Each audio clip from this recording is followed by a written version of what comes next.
1845 की ठंडी दिसंबर की रात सतलुज नदी के किनारे कुछ ऐसा होने वाला था जो सिर्फ एक युद्ध नहीं बल्कि एक साम्राज्य के भविष्य का फैसला करने वाला था।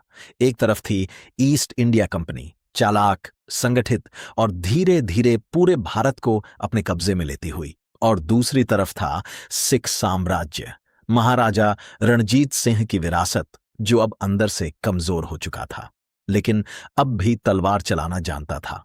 रणजीत सिंह की मौत के बाद पंजाब में सत्ता की लड़ाई शुरू हो चुकी थी। दरबार में साजिशें थीं, विश्वासघात था और हर कोई तख्त पर बैठना चाहता था। खालसा सेना, जो कभी अनुशासन और वीरता का प्रतीक थी, अब खुद ही सत्ता का खेल खेलने लगी थी। ऐसे में अंग्रेजों को एक मौका दिखा और उन्होंने इंतजार करना बंद कर दिया।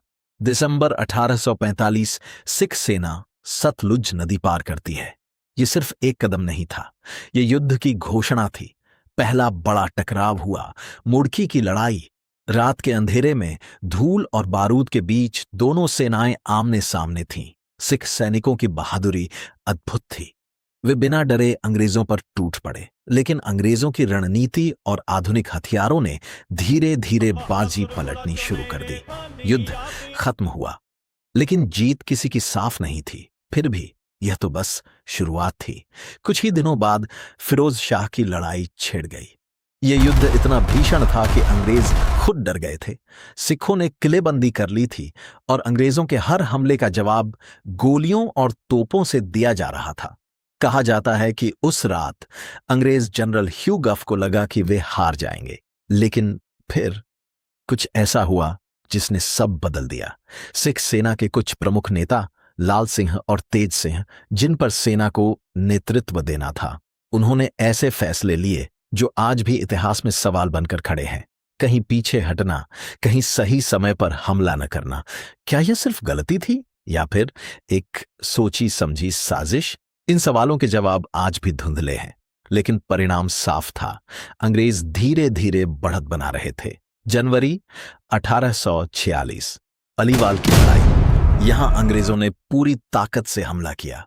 सिख सेना ने मुकाबला किया, लेकिन नेतृत्व की कमी और रणनीतिक गलतियों ने उन्हें पीछे धकेल दिया। अब आखिरी और निर्णायक लड़ाई बाकी थी। सुब्राम, सतलुज के किनारे बना वह किला जो सिख साम्राज्य की आखिरी उम्मीद था। सिख सैनिकों ने मजबूत मोर्चा बना लिया था।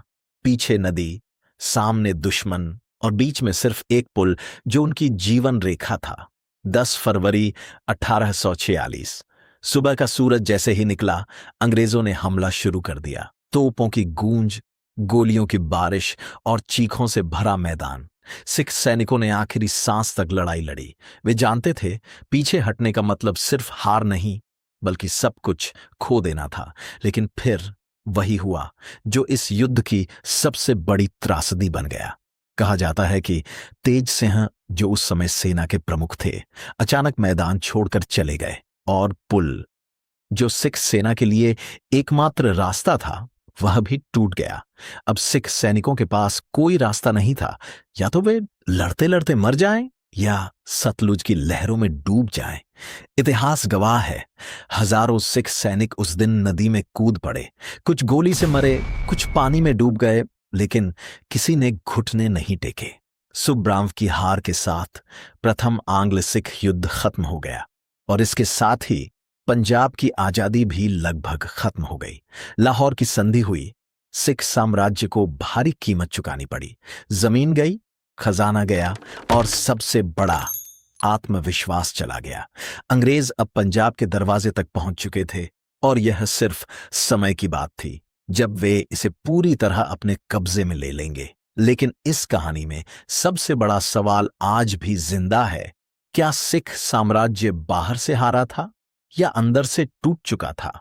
क्योंकि इतिहास हमें बार बार यही सिखाता है, जब दुश्मन बाहर खड़ा हो तो खतरा साफ दिखता है, लेकिन जब दरारें अंदर पैदा हो जाएं तो सबसे मजबूत साम्राज्य भी बिना आवाज के गिर जाता है।